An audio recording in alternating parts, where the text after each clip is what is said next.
Hi friends, I'm so excited. Today we're in the kitchen and we're gonna make something super tasty.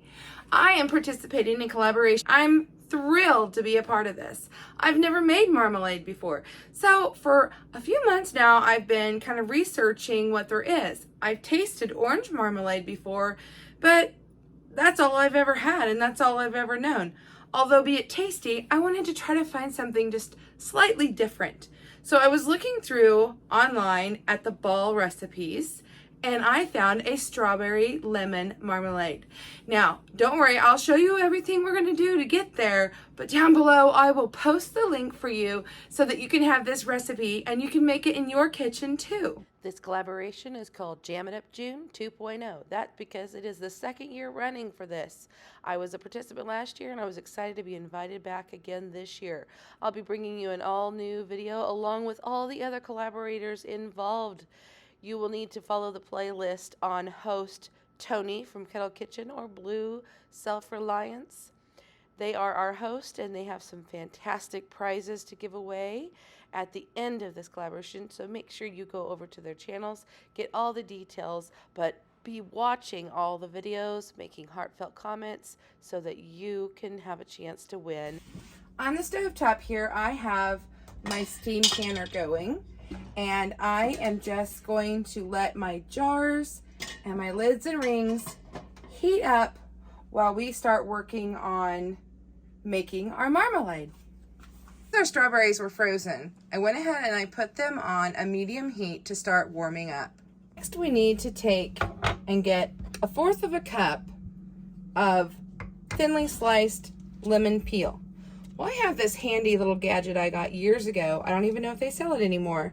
It came from Pampered Chef and it is a julienne peeler. I'm going to show you how this works.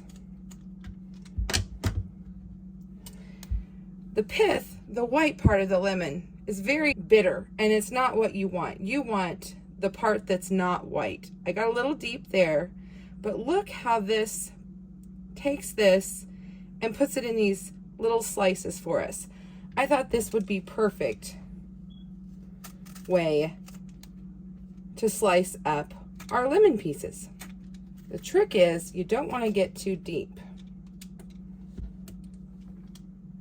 Sometimes that's easier said than done.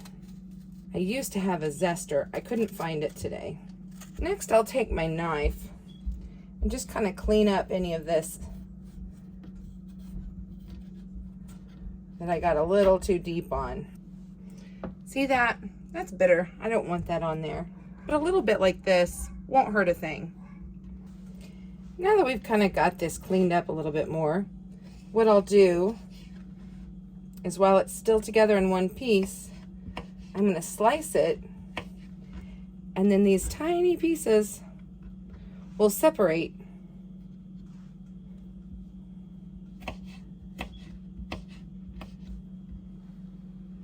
And we'll have bits like this inside our marmalade. Now, some people like a bigger piece of fruit. Me, not so much. I would rather just have a smaller piece inside mine. But it's up to you, however you like it.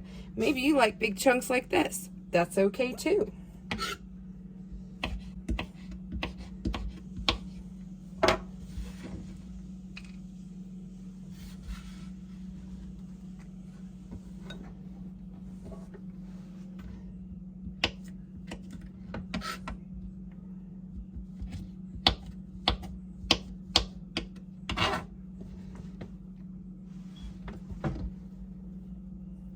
You'll need about 2 large or 3 medium lemons to get the amount that you want.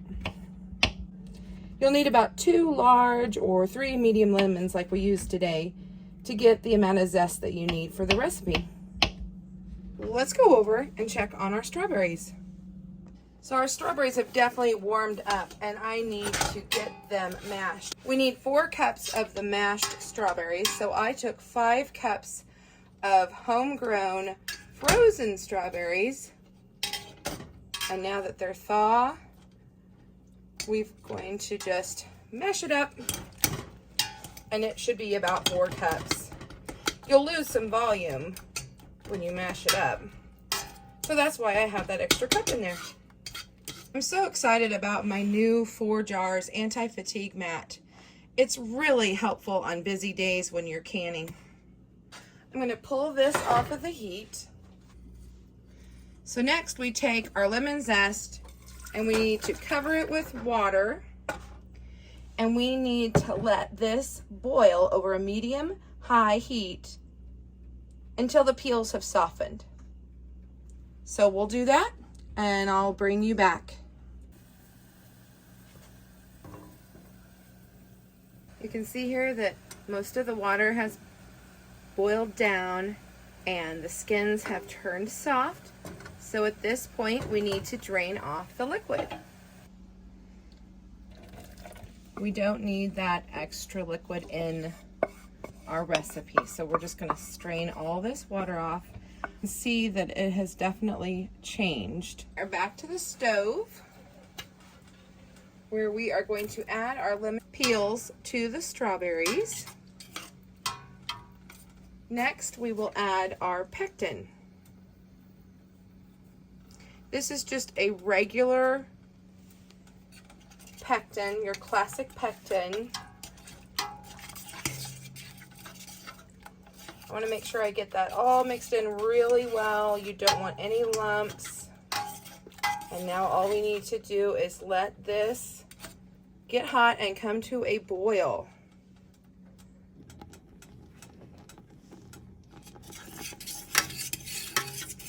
Starting to come to a boil, almost ready.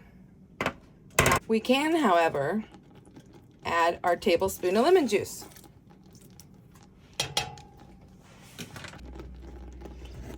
Now that we've got a good boil going, it comes right back to boiling. I'm going to start slowly adding this sugar. I know, it's just a potato masher, but it works for a whisk too.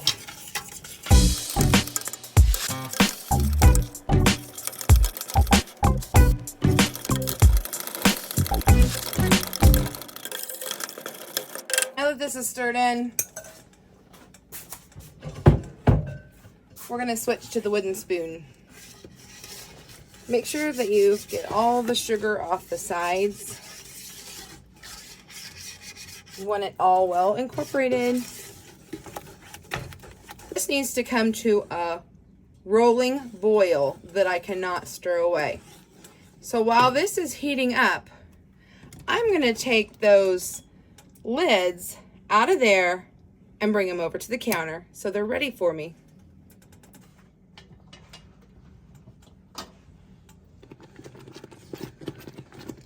Okay, so you can see here we are bubbling really well. It is not going away as I stir. So it is time to set our timer for 1 minute. And while this is going, I'm going to stir with my left hand, and with my right hand, taking this away from my face, I'm going to take out our jars so that they are ready for us. We want to have hot liquid, hot jars. And I have one extra jar just in case. And grab these lids. Oh, there goes my timer. I better hurry. Shut the stove off. Now we're going to put this back on the stove and switch it out for the jam.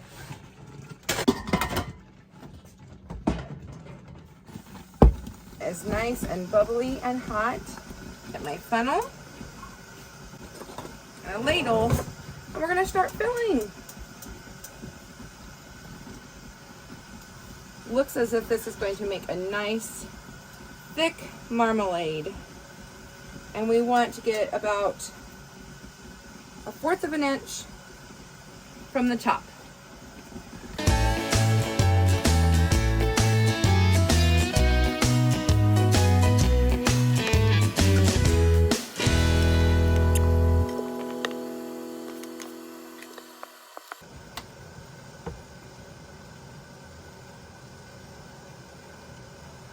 I think we're really close. We might be able to add a little bit more.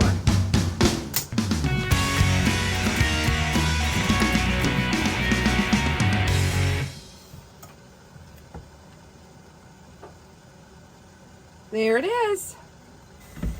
The next step is to clean up my mess. Water. Whoa! A lot of vinegar, making sure that I get the rim good and clean. Make sure I didn't spill on the lid of the ring. Too hot. I have to show you fingertip tight as you put it on and bring it back just a notch.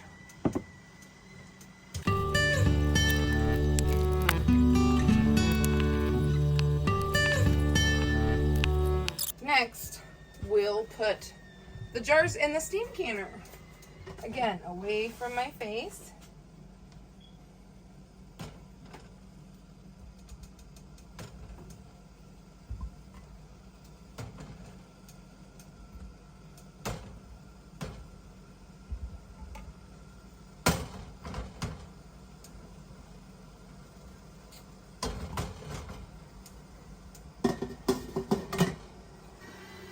Okay, so we are well in the green now. I'm going to set my timer for 10 minutes. Oh, there goes the timer.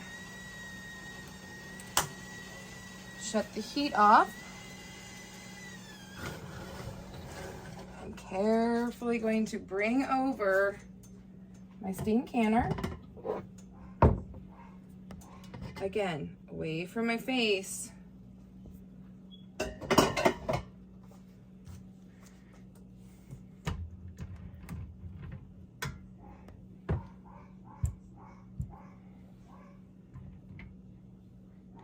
And onto the counter they go for 12 to 24 hours to sit to make sure they seal.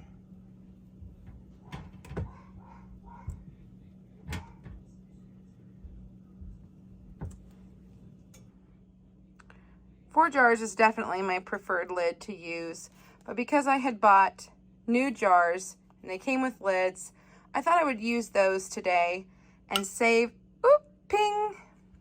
save my ForJars lids for things like meats and things that are really important to be super shelf-stable. It's next morning. Perfect, all sealed.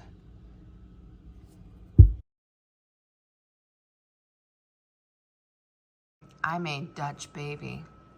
So I thought I would try my strawberry lemon marmalade on this.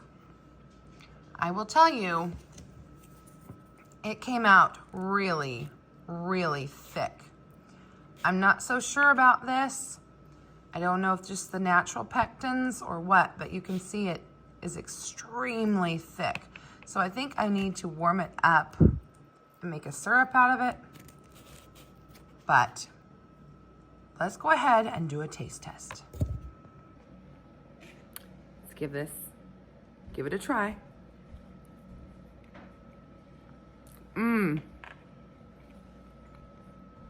Surprisingly, the lemon comes out when I serve it on my breakfast versus just eating it plain. How did that happen? Someone explain the science of that to me. I was very disappointed and I didn't think it had very much lemon, but now that I'm eating it on a Dutch baby pancake, it's better than I thought. Give it a try. Tell me what you think and if you would tweak the recipe a little bit. All right. Thanks for watching.